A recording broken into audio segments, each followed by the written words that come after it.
pour reconnecter Diego Salut tout le monde, ça va bien? à ses collègues Hey! Allô, le petit nouveau? et ses collègues à Diego, C'est parce que ça fait 7 mois que j'ai commencé. il y a la STM. La meilleure façon de se reconnecter.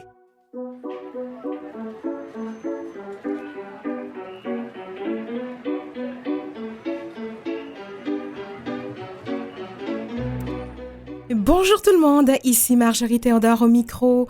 Merci de prendre le temps d'être avec nous aujourd'hui sur Canal M pour l'émission Vivement les femmes. Je suis particulièrement fébrile aujourd'hui. J'ai avec moi deux personnes qui forment un couple pas ordinaire. Il me vient à l'esprit les premiers mots de la chanson de Paul McCartney et Stevie Wonder, Ebony and Ivory live together in perfect harmony. Caroline Saint-Hilaire et Maka Cotto forment un couple depuis 17 ans. Ils ont reconstitué une famille de 6 enfants. Ils ont mené de front des carrières publiques, tous deux à titre d'élus. Pour en ajouter, ils ont mené à bien un titanesque projet de rénovation qu'ils ont documenté dans un livre tout d'abord drôle, intimiste, utile et qui lève les drapeaux rouges sur les risques des travaux de rénovation. Ce livre vient de paraître aux éditions de l'Homme. On peut dire qu'on reçoit aujourd'hui un power couple ou un super couple à Vivement les femmes.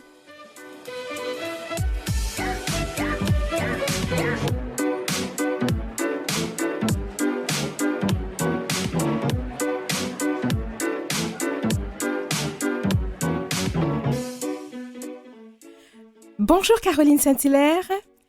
Bonjour Marjorie. Bonjour Maka Cotto. Bonjour Marjorie. Merci, bienvenue tous les deux à Vivement les femmes. Donc, je vous ai présenté comme un power couple et puis un super couple. Laissez-moi vous expliquer ma définition de super couple. Alors, pour moi, un power couple, c'est un grand homme derrière une grande femme et vice-versa. Individuellement, chacun brille. Ensemble, ils éclairent la voie lactée. Individuellement, chacun a du succès. Ensemble, ils sont heureux dans leurs succès respectifs. Ils ne se font pas d'ombre. La réunion de leurs forces et même de leurs faiblesses les rend plus puissants. Est-ce que vous vous reconnaissez? Absolument. Et Marjorie, Oui. je regrette de ne pas vous avoir appelé pour signer notre préface. C'est absolument magnifique. C'est tout à fait ça. C'est tout à fait ça. Et en plus, votre présentation, je vous avoue, m'a touchée beaucoup parce que vous avez parlé de la fabuleuse chanson Ebony and Ivory, Oui. qui en plus est une chanson culte et importante pour Maka et moi. Elle a même joué à notre mariage. Ça a été notre chanson, notre première danse, comme on fait traditionnellement. Wow. Oui. Et vous avez raison, et j'essaie de reprendre vos paroles, vous l'avez si bien décrit, Mhm. on est bien individuellement, bien ensemble comme couple, mais quelle belle description. Bon, Je ben, comprends. voilà, ben, je suis très contente. Donc là, maintenant, laissez-moi vous présenter, parce que l'émission, quand même, traverse les frontières. Donc, Caroline Saint-Hilaire, vous avez été députée du Bloc québécois à la Chambre des communes de 1997 à 2008 et la première femme élue mairesse de Longueuil de 2009 à 2018. Également animatrice à la radio et commentatrice politique à la télé. Vous êtes depuis peu vice-présidente relations gouvernementales pour le Lichen, un cabinet de relations conseil. Vous êtes auteur du livre Se faire entendre, où vous vous êtes livré en toute simplicité, livre que vous avez travaillé avec Geneviève Lefebvre, paru chez Libre Expression. Maka Cotto, vous êtes née à Douala, au Cameroun, et vous êtes arrivée au Québec en 1990. Artiste reconnu, vous avez été également, tout comme Caroline, députée du Bloc québécois de 2004 à 2008, puis députée du Parti québécois à l'Assemblée nationale de 2008 à 2018. Vous avez occupé la fonction de ministre de la Culture et des Communications dans le cabinet de Pauline Marois de 2012 à 2014. Depuis 2020, vous écrivez toutes les semaines dans le Journal de Montréal. Et là maintenant, ensemble, vous avez écrit un livre, Rénover sa maison, sans démolir son couple, paru aux éditions de l'Homme, il y a quelques jours. Nous allons en parler plus en détail au cours de l'interview. Donc, moi, ce que je me dis lorsque je vous regarde, c'est qu'avec des carrières prolifiques et vos personnalités charismatiques. Caroline, dans votre livre, à la page 111, vous dites « D'un accord tacite, nous avons toujours respecté nos zones de mise en lumière. Aujourd'hui, c'est toi, la vedette de l'événement, je reste dans l'ombre. Et demain, ce sera l'inverse. » Est-ce cet accord tacite qui a permis à votre relation de couple de survivre avec vos brillantes carrières respectives? Certainement, certainement. Il y a au-delà de l'amour, parce que bon, c'est la base pour qu'un couple fonctionne et dure longtemps et qu'il se rencontre, il y a cette notion de respect aussi. Parce que moi, quand j'ai rencontré Maca, bien qu'on était tous les deux en politique, Maca avait un rayonnement international, c'est un acteur, c'est un artiste, donc il existait, non seulement sur le plan personnel, mais il existait aussi sur la place publique.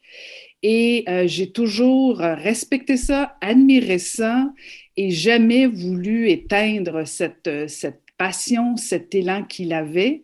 Et je pense bien que c'était la même chose pour lui parce qu'on s'est connus dans ces environnements où on existait sur la place publique parce qu'on avait des choses à faire. Et vous savez, la première chose qu'on m'a dit à l'époque quand je suis rentrée en politique, c'est que 50% des couples ne franchissent pas le deuxième mandat parce que c'est très difficile. Ah oui.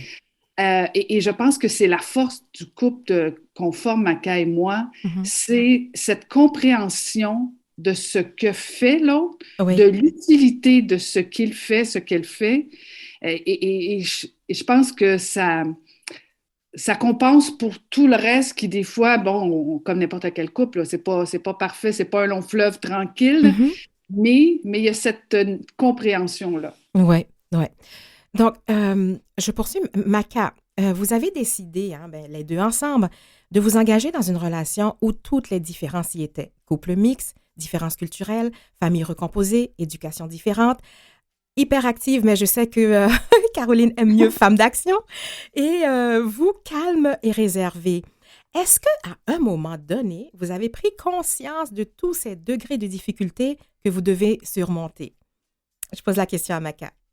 On ne peut pas anticiper l'ensemble des défis, entre guillemets, dans une équation comme celle que nous incarnons avec l'enjeu de la recomposition de la famille, des 6 enfants qui ont des personnalités très fortes aussi, individuellement parlant. Mais nous avons néanmoins réussi à les faire converger dans le même sens d'appartenance à la nouvelle famille. Et aussi, je m'amusais à l'occasion, pour ce qui est de la complicité qui a été tricotée entre les enfants, je m'amusais parfois à les dresser contre moi intellectuellement lors des débats de fin de repas. Ils prenaient des positions sur des enjeux, sur des sujets, et je faisais exprès de prendre des positions inverses pour créer et les pousser jusqu'au bout de leurs arguments. Et ça participait à la culture de la complicité entre eux. Et ça a été très fréquent. Et jusqu'à aujourd'hui, maintenant qu'ils vivent à gauche et à droite, ils en parlent entre eux. Mais pour nous, Caroline et moi, on affrontait chaque défi au quotidien et à chaque problème, il y avait toujours une solution. Donc, la finalité était de tenir la distance et la greffe entre les deux familles a été un grand succès. Un grand succès. Ça m'amène à vous demander, les deux, quelle a été la première différence culturelle avec laquelle il a fallu faire un compromis de part et d'autre? Caroline, est-ce que vous avez une idée? J'oserais dire, sur le plan culinaire, possiblement.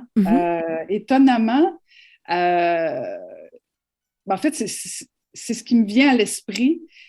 sur le plan culinaire parce que, les références, par exemple, dans le temps des fêtes où moi, on est habitué de manger du ragoût de boulette, de manger de la tourtière, et c'est un plaisir fou pour moi de cuisiner ça pendant des jours, pour ne pas dire des semaines. Et Maca, les premières fois, me regardait comme il ne comprenait pas, non pas que je fasse la cuisine, mais ces repas-là, pour lui, ça résonnait à rien du tout. Et à l'inverse, de le voir mettre du piment sur tout ce que je cuisinais, oui. à chaque fois choquée, je me disais, mon Dieu, ma bouffe est vraiment mauvaise. Et donc, vous allez me dire, c'est anecdotique, là, mais en même temps, c'est un apprentissage parce que c'est de ne pas le prendre personnel parce que l'autre met du piment dans sa nourriture, de ne pas être vexé que pour lui, ça n'a pas de résonance, le sirop d'érable le samedi matin, pour lui, c'est bon, mais il peut mettre du sucre blanc puis ça va être pareil. Il y a cet apprentissage culinaire qui force une compréhension, qui force aussi l'écoute de l'autre, autant pour Maca que pour moi, parce que, bon, ça peut avoir l'air assez superficiel, mais en même temps, on finit par comprendre qu'il peut y avoir des moments de tristesse, parce que quand toi, tu es dans ta joie de cuisiner ton ragoût, lui, il est loin de ses références de son enfance, donc il y a quand même ces chocs-là constamment que tu es marié avec quelqu'un qui vient d'ailleurs. Exactement, oui. Mais merci d'avoir... Et Maca... Moi, je dirais deux choses. J'évoquerai deux choses. Il y a les fêtes de Noël et les anniversaires. Oui. Pour moi, c'est insignifiant. Je le dis en me protégeant la joue. Il l'a appris à ses dépens. Et donc, il a fallu que je m'adapte et que je trouve... comment dire, une source de stimulation pour participer, comme Caroline et tous les enfants. Moi, je grandis loin de tout ça. Je viens d'un milieu très modeste, qui plus est. Noël, pour nous, c'était signifiant. Le Nouvel An, oui. Quand on passait d'une année à l'autre, oui, ça avait du sens. Mais Noël, non. L'anniversaire non plus. On pouvait en oublier, mais... À la maison, au début de notre relation, quand j'en oubliais un d'anniversaire... Il passait un mauvais quart d'heure, je vais le dire. J'en doute pas. Mais gardez, on revient tout de suite. Nous allons faire une petite pause musicale, écouter une chanson choisie par Maca.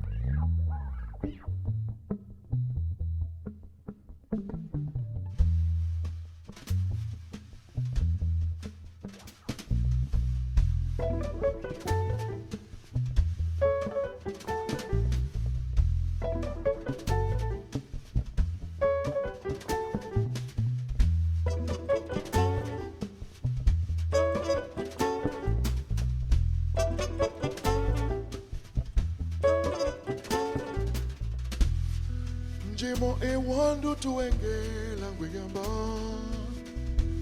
omeano omatakano Njimo ewan sese wenge langweyamba olingino osimatopono langweyamba natemi owa omasaneti Osimeneba mwesebulu tomezaneti Unyamonia betejezele Sori sise yani dangwe mwebadi alamio sesele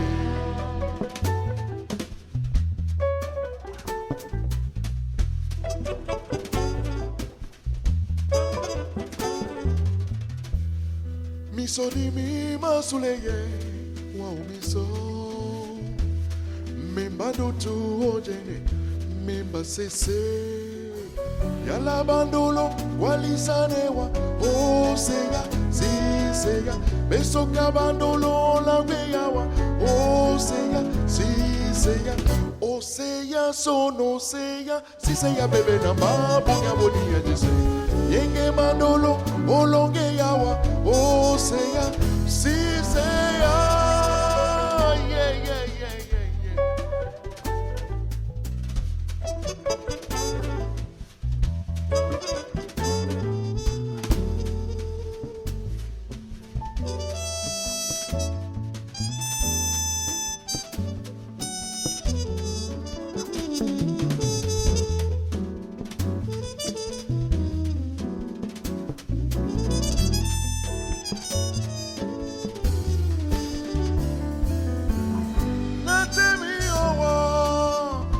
basanedi osimene bamwise buluto mesanedi bugabonia betejesele soni siseyari dakwemwe bali alamio sesele.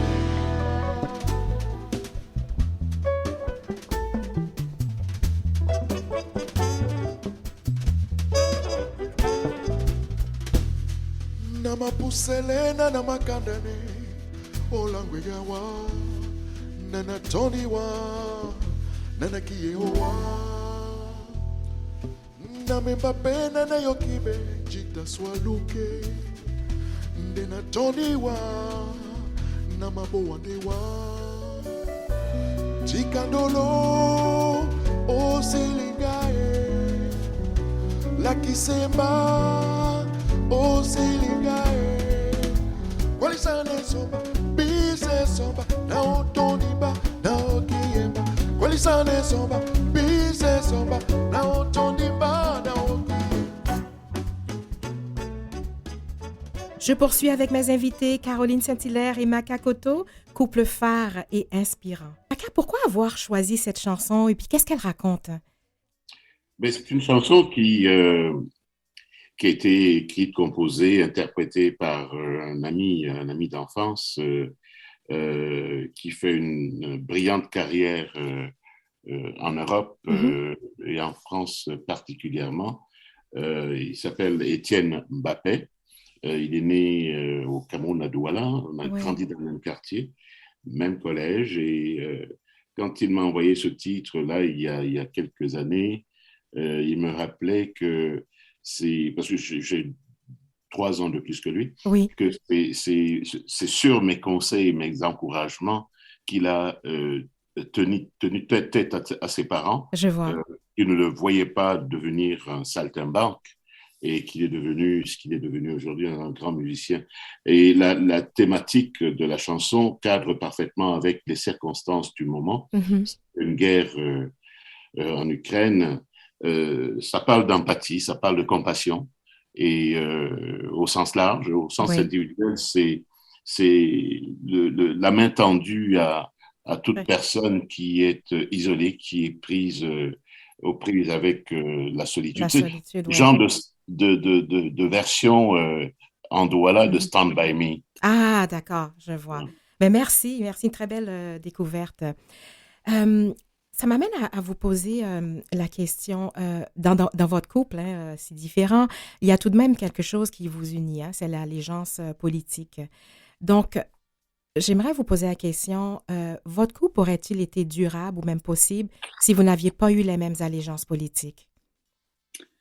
Je pense que oui, à moins que ce soit, je veux dire, diamétralement opposé, là, de façon radicale, possiblement que non. Je pense qu'à la base, on a les mêmes valeurs, bien que, puis on en parle dans le livre, là, Rénover sa maison. Maka est beaucoup plus à gauche. Moi, je suis un petit peu plus au centre. Lui, il va dire à droite, mais je suis plus au centre-droite. Oui. Donc, il y a des choses sur lesquelles on n'a pas nécessairement la même opinion. Et je pense qu'on a le même objectif, le même intérêt à la base. Donc, je pense que ça, c'est plus fort que des grands partis politiques ou quoi que ce soit.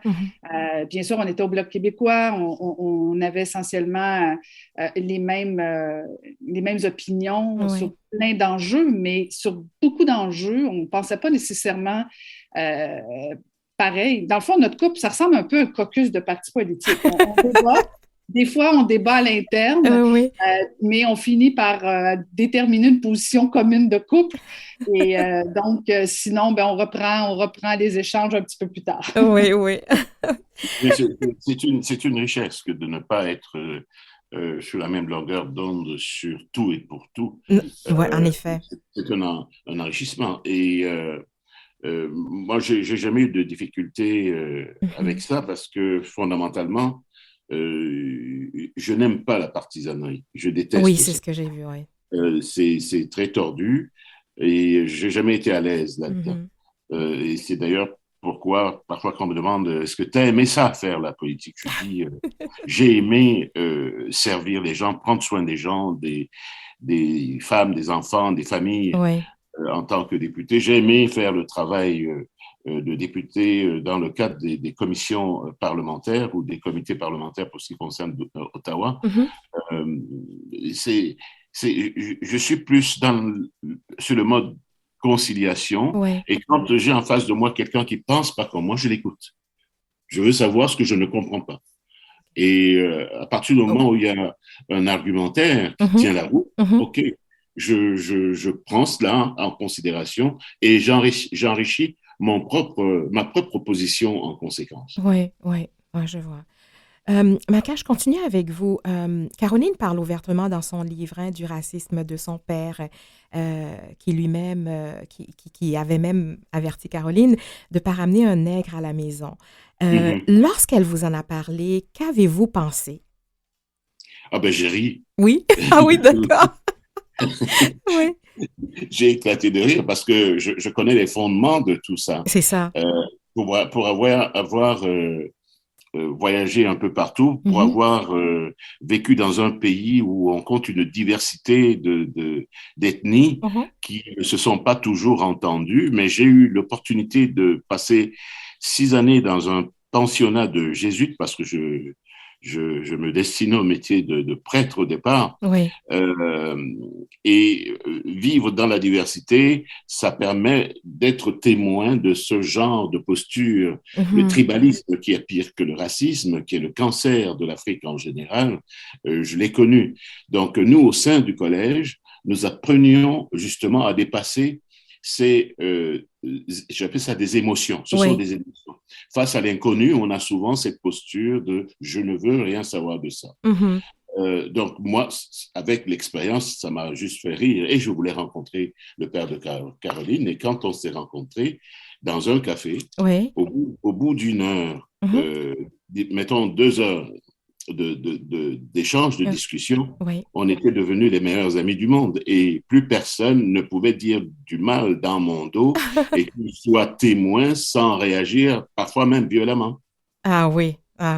Donc, vous avez pu le séduire et il a pu voir aussi que... non, on a pu se rencontrer. Vous rencontrer, d'accord. Oui. Parce que c'est quelqu'un qui a vécu dans un univers, dans un milieu où la diversité ne s'inscrivait pas. C'est ça, n'était pas présent. Et donc, je pense, Caroline peut me corriger, la première entité diamétralement opposée à son identité, à lui. C'est ça la réalité. Non, c'est peut-être l'ignorance, carrément. Là. Je veux dire, c'est ça. Quand tu sais pas, tu connais pas. Mon père vient du Lac-Saint-Jean, il a 82 ans. C'était pas quelqu'un de foncièrement méchant. Tout à fait. Qui avait aucune éducation et les images qu'il avait et la télévision, les médias ont une responsabilité. C'était toujours des images négatives. Il connaissait pas d'images positives. Il n'avait pas connu non plus de personnes différentes. Je veux pas le défendre là parce qu'on s'est chicané quelques fois là-dessus, mais effectivement et maintenant, je veux dire, effectivement, comme dit Maca, ne parlez jamais en mal de Maca. C'est une rencontre. Une belle rencontre. Oui, mais c'est comme ça qu'on fait de l'éducation aussi. Oui. Hein? Oui, et c'est pourquoi face à des situations de racisme, il ne faut jamais réagir. Je parle de réaction. La réaction exclut la réflexion. Voilà. Et il faut être ouvert et persister à aller à la rencontre de l'autre, de la personne en face. Puis je fais du pouce, Marjorie, je me permets, parce que c'est important ce que vient de dire Maca, parce que Maca aurait pu avoir la réaction normale de dire, ben ton père ne m'intéresse pas, je le rencontrerai pas, et c'est la fin de la discussion. Et là, mon père serait resté dans ses pensées, dans son comportement, dans ses préjugés. Et là, il n'y a rien qui se passe, il n'y a rien qui change, il n'y a rien qui évolue. Alors, il fallait que Maca prenne le temps. Il a fallu que mon père aussi prenne le temps, soit en mode d'écoute et en mode d'acceptation. mais c'est pas banal. Bon, Maca n'a pas le temps de rencontrer tous les racistes du monde entier. et je pense qu'il faut les faire, ces rencontres-là, et c'est tout à l'honneur de Maca. Il aurait pu se braquer puis dire, ben, fermer la porte, tout simplement. Tout à fait. Non, je suis bien d'accord avec vous.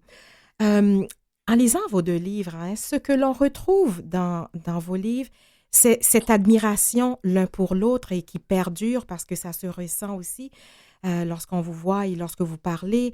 Est-ce que selon vous, c'est un élément important dans la durée de votre relation? Ben oui, Marjorie, nous, en tant qu'entité, nous sommes des vecteurs, des paramètres d'une création Oui. dont 95% du sens nous échappe. Mhm. De l'infiniment grand à l'infiniment petit, on devrait se concevoir comme des univers, comme des mondes à part entière. Mhm. Et quand on va à la découverte d'un monde, c'est-à-dire de l'autre, il y a tellement de choses à apprendre, tellement de choses à découvrir. Et c'est merveilleux. Les gens se pâment quand on voit un robot faire des miracles sur Mars. Oui. Mais cet émerveillement, on devrait l'avoir quand on rencontre un individu aussi, parce que c'est également un univers à part entière. Et c'est depuis notre première rencontre, on n'a fait que ça, se découvrir, s'explorer, Oui. parce que nous-mêmes, en tant qu'entité, on ne se connaît pas à 100%. Hein, on apprend on apprend qui nous sommes au quotidien, En effet. dans la pratique, dans les interactions. Mhm. Oui. Alors, restez avec nous, Caroline et Maca, encore pour une petite pause. Merci.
Pour reconnecter Martine. Hey, comment ça va? À Karim. Super, pour vrai, ça fait longtemps!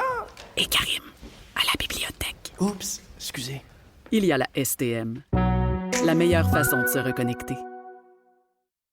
Vous écoutez Vivement les femmes avec Marjorie Théodore. Je poursuis avec mes invités, Caroline Saint-Hilaire et Maca Cotto, couple phare et inspirant. Alors, votre livre « Rénover sa maison sans démolir son couple », sorti il y a quelques jours, paru aux éditions de l'Homme, a été un projet commun. Est-ce que, après avoir traversé bien des défis dans votre couple, avez-vous pensé en amont que ce projet de rénovation aurait eu autant d'impact sur votre vie de couple?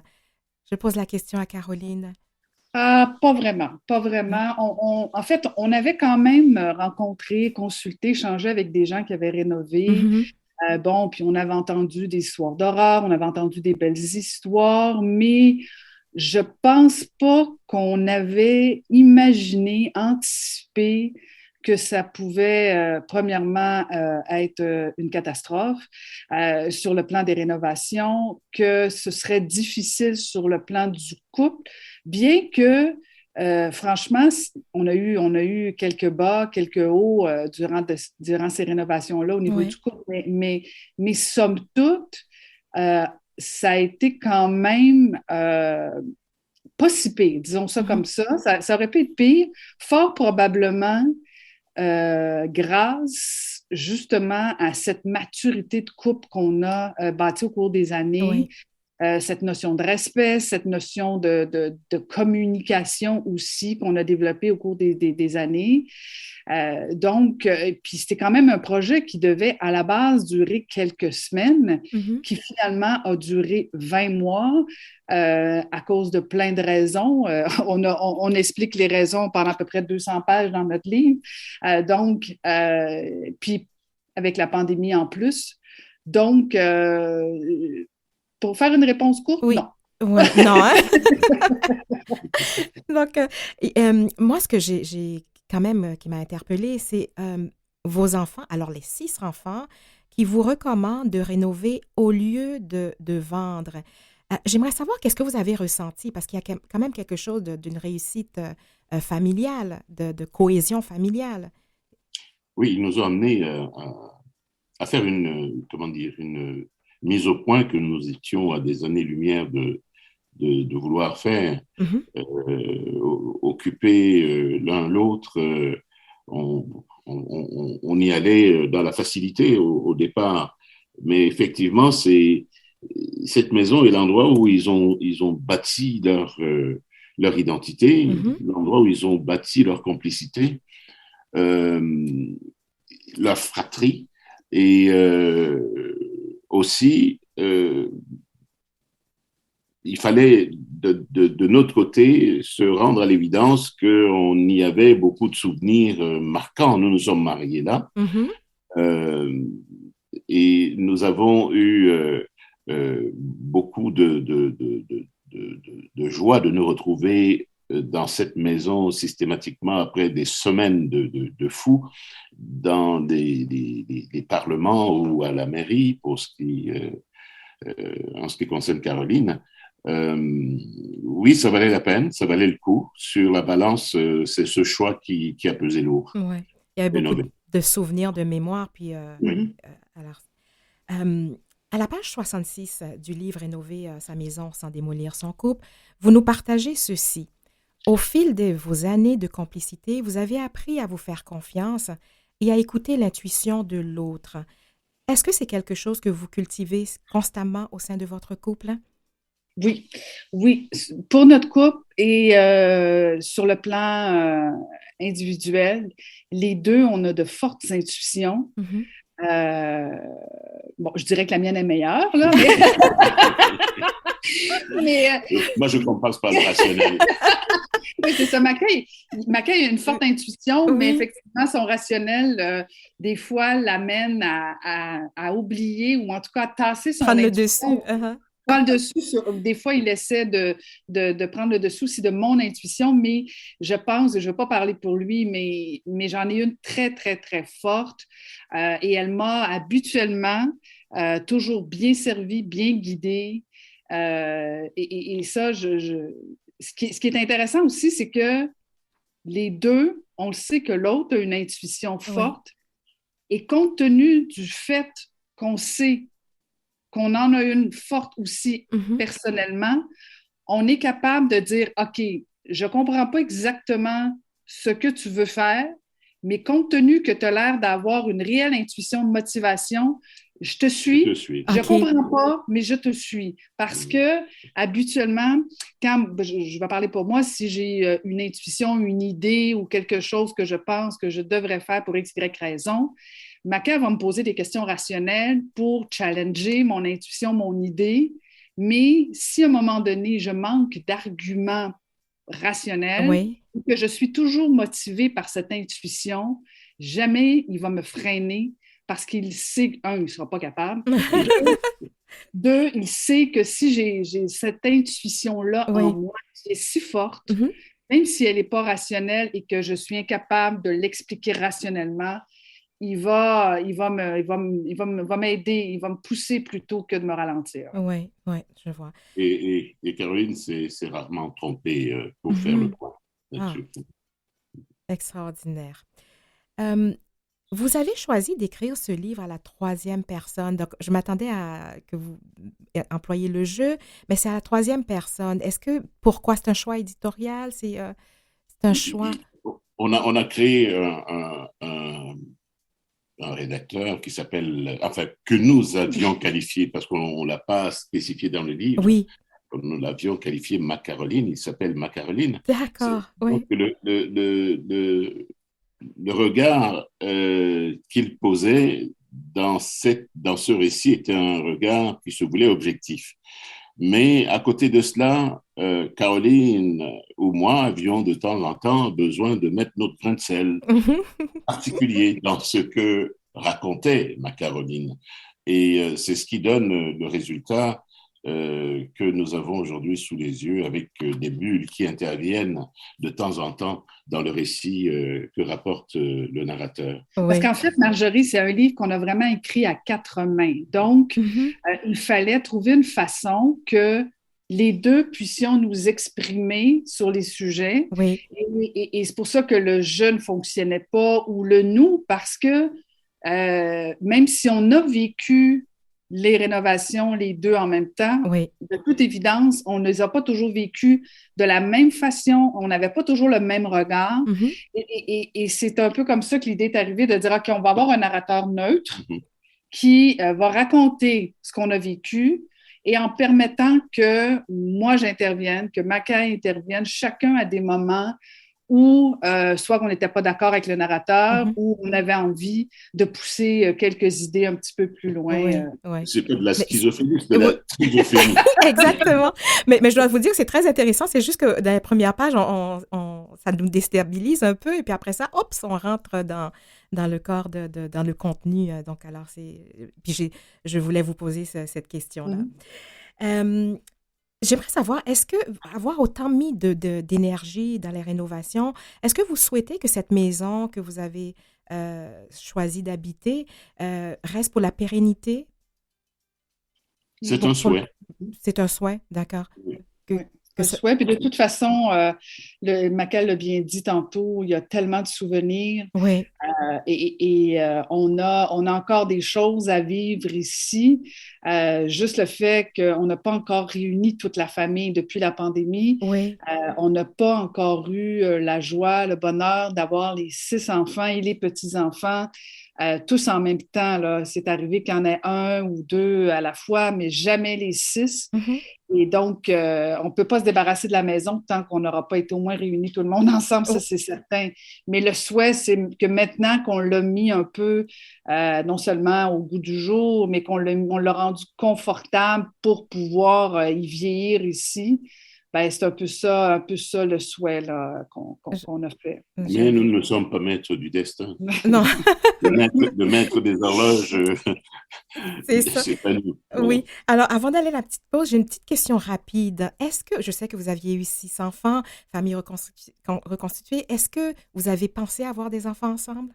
Oui, mais en fait, je pense qu'on pourrait faire 1 heure là-dessus. Exactement, c'est ça. C'était simplement pour savoir si ça avait effleuré votre couple. Oui, ça a effleuré. Voilà. Notre vie, peut-être. Exactement, mais avec 6, ça allait déjà. Alors, merci. Nous allons continuer maintenant à écouter un choix musical de Caroline. Un peu plus haut, un peu plus loin, je veux aller un peu plus loin. Je veux voir comment c'est là-haut. Garde mon bras et tiens ma main. Un peu plus haut, un peu plus loin. Je veux aller encore plus loin. Laisse mon bras et tiens ma main. Je n'irai pas plus loin qu'il faut. Encore un pas, encore un son. Une tempête et un ruisseau.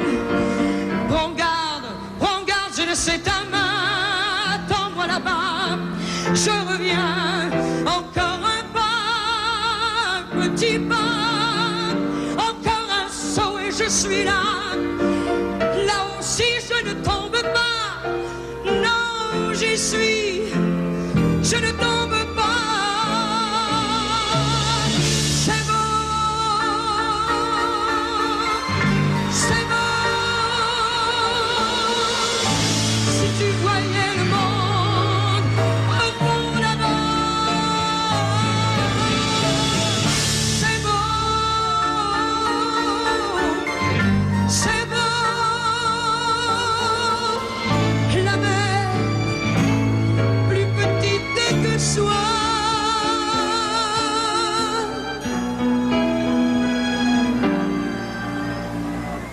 tu ne me vois pas.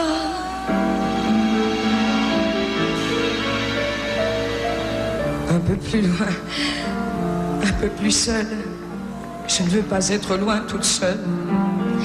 Viens voir ici comme on est bien. Quand on est haut, haut, haut, comme on est bien. Un peu plus haut, un peu plus loin. Je ne peux plus te tenir la main. Dis-moi comment j'ai pu monter, comment descendre sans tomber. Un peu plus loin, un peu plus fort. Encore un saut, essaye encore. Prends garde, je laisse ta main. Attends-moi là-bas, je reviens. Encore un pas, un petit pas. Tu es trop loin, je t'aime. Adieu, adieu, je reviendrai. Si je redescends sans tomber. C'est bon, c'est bon. Si tu voyais le monde au fond là-bas, c'est bon, c'est bon. La mer, plus petite que soi.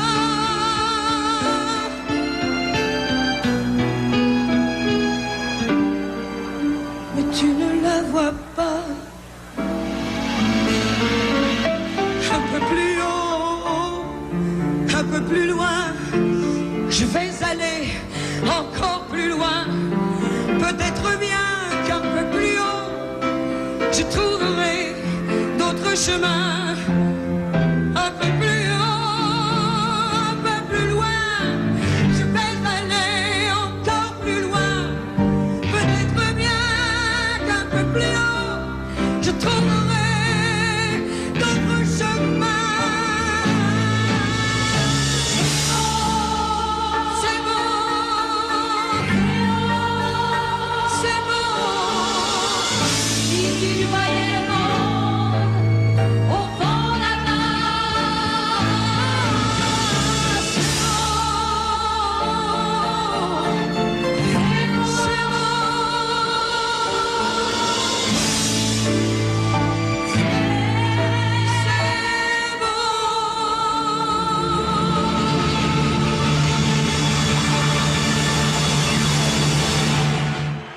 Je suis de retour avec Caroline Saint-Hilaire et Makakoto. Le choix de Caroline, la chanson de Ginette Renault, un peu plus loin, un peu plus haut. Je dois vous dire, après avoir lu votre livre, Caroline, je trouve que c'est un choix qui vous va. Alors, Caroline, vous avez été la première femme à avoir été élue en 350 ans à la mairie de Longueuil. Et chaque fois que vous avez pu, vous avez nommé une femme à un poste décisionnel. Ceci m'amène à faire un lien. Vous avez co-créé la QV, qui est un OBNL avec deux autres femmes, je crois, Sophie Villeneuve et Flavie Payette-Renaud. Pour vous, est-ce que c'était une façon de poursuivre ce que vous avez fait en tant que mairesse, c'est-à-dire donner la place aux femmes? Oui, certainement. C'est avec Sophie et Flavie, effectivement, on se rendait compte que souvent, on regardait les différentes nominations à gauche et à droite, puis un peu comme tout bon gérant d'estrade, on critiquait, mais on se disait, OK, comment on peut faire pour que les femmes soient nommées à des endroits? Parce qu'il y a deux réalités. Il y a le fait que les femmes souvent manquent de réseau, manquent de confiance en elles pour offrir leur candidature. Et à l'inverse, il y a des entreprises qui les cherchent, ces femmes-là, et disent toujours, on ne les trouve pas. Alors, avec la QV, les femmes, dans le fond, mettent leurs compétences, offrent leurs services sur une plateforme qui est sécuritaire et les entreprises peuvent recruter ces femmes-là. Et oui, effectivement, moi, ce que j'aime de l'action féministe, c'est justement c'est d'être dans l'action parce qu'on peut critiquer, on peut chialer, on peut s'indigner, on peut manifester, mais si ça change rien, ça m'allume pas autant que si on est dans l'action.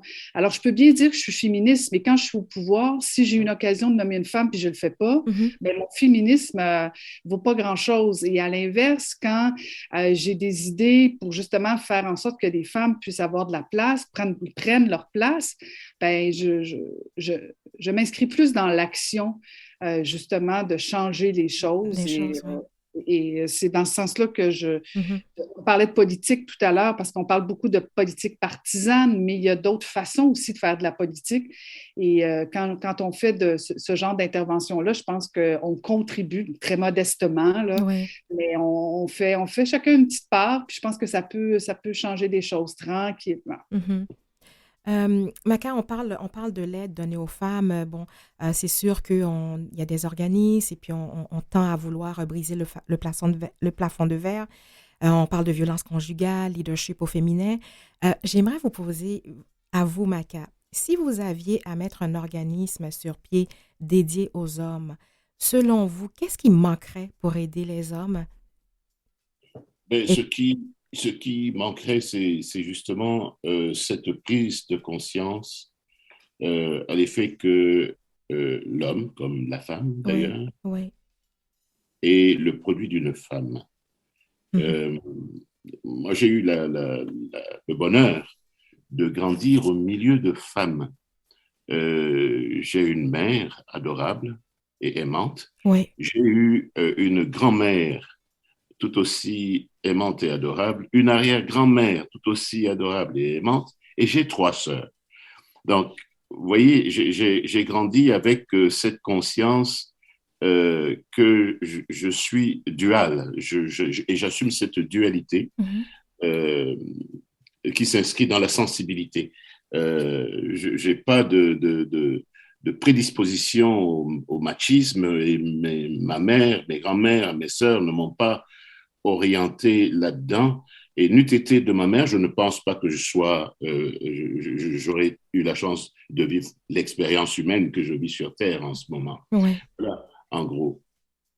OK.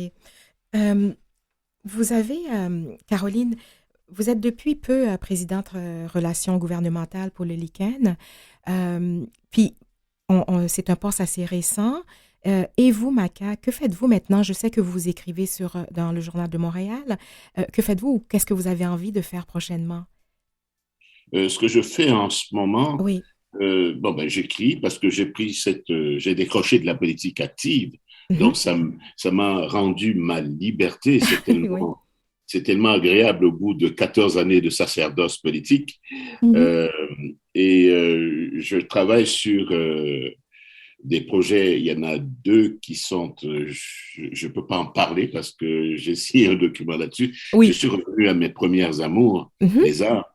Et donc, ce sont 2 projets qu'on va découvrir cet automne, qui sont purement et strictement artistiques. Et puis, j'écris de la poésie.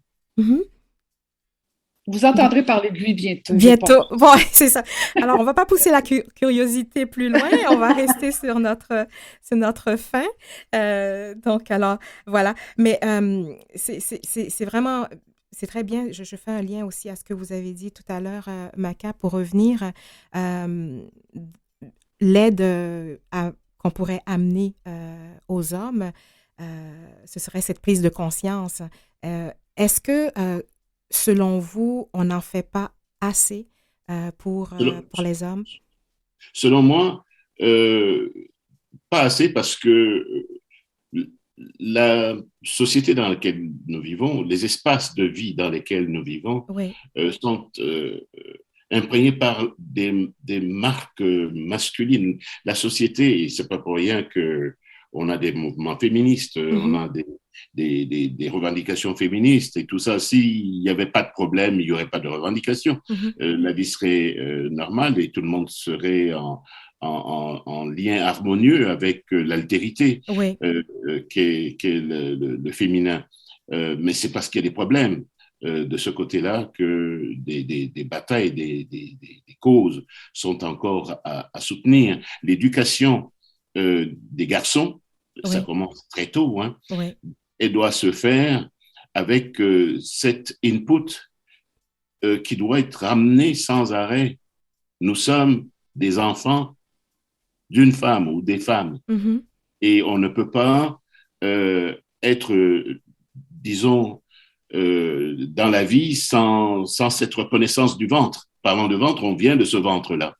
Donc, c'est important de casser aussi les modèles de référence mm-hmm. qui attirent nos jeunes, nos plus jeunes, vers ce qui ne correspond pas à ce qui est antinomique à leur réalité, même d'humain.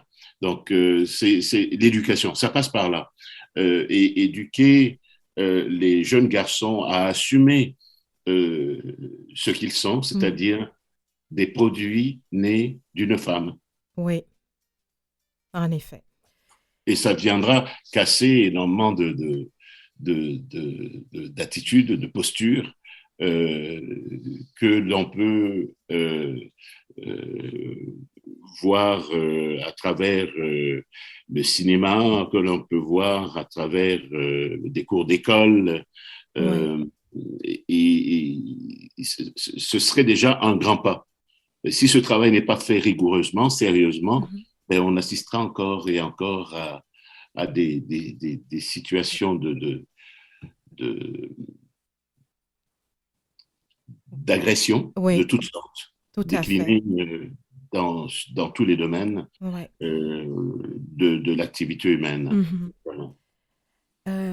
Ça m'amène à vouloir poursuivre en challengeant, comme on dit, votre couple, Caroline et Maka. Donc maintenant, trouvez-moi 2 mots chacun qui qualifient votre couple et expliquez pourquoi.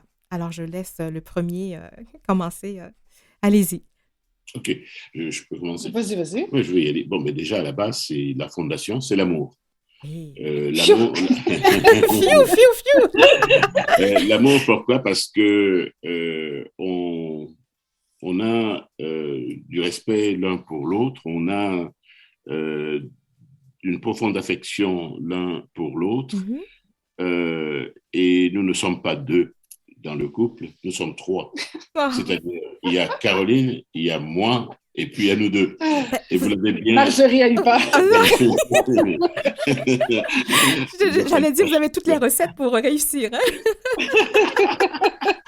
Non, mais c'est ça. Donc, on a cette conscience du fait que nous devons nous considérer individuellement et en couple. Donc, ce qui fait que nous sommes 3.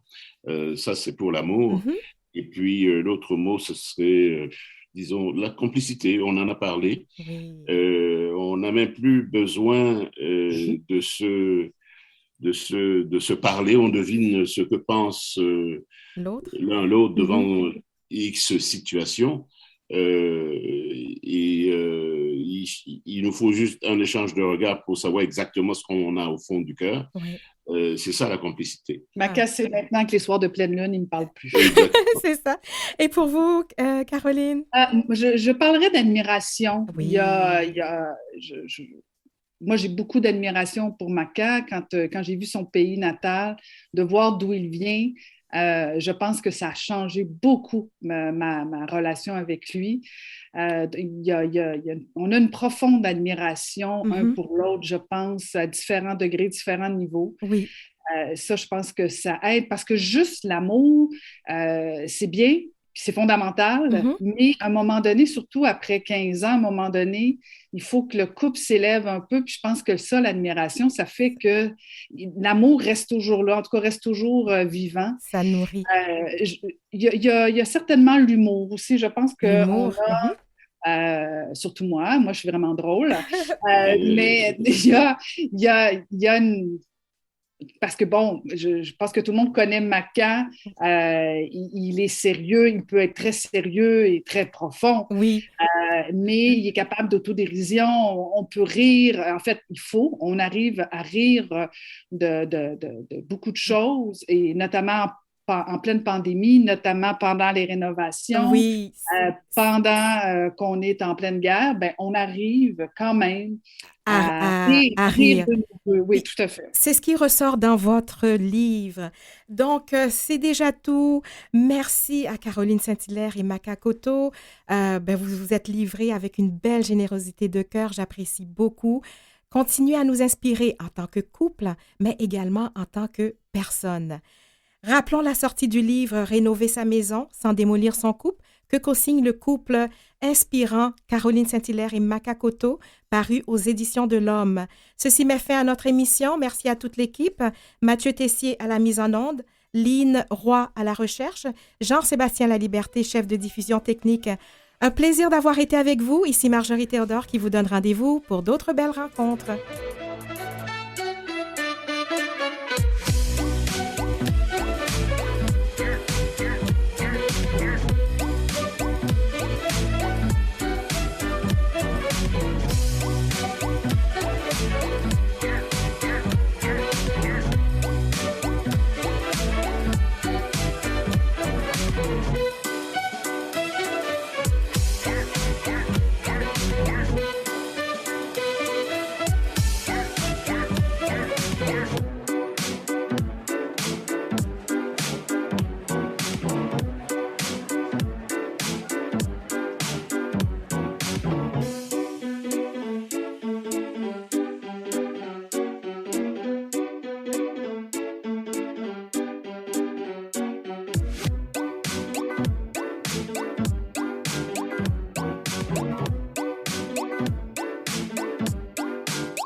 Pour reconnecter Simon et Pierre-Luc à... Deux relish moutarde puis une liqueur. Et surtout à ça. Voyons, j'ai plus de voix. Il y a la STM. La meilleure façon de se reconnecter.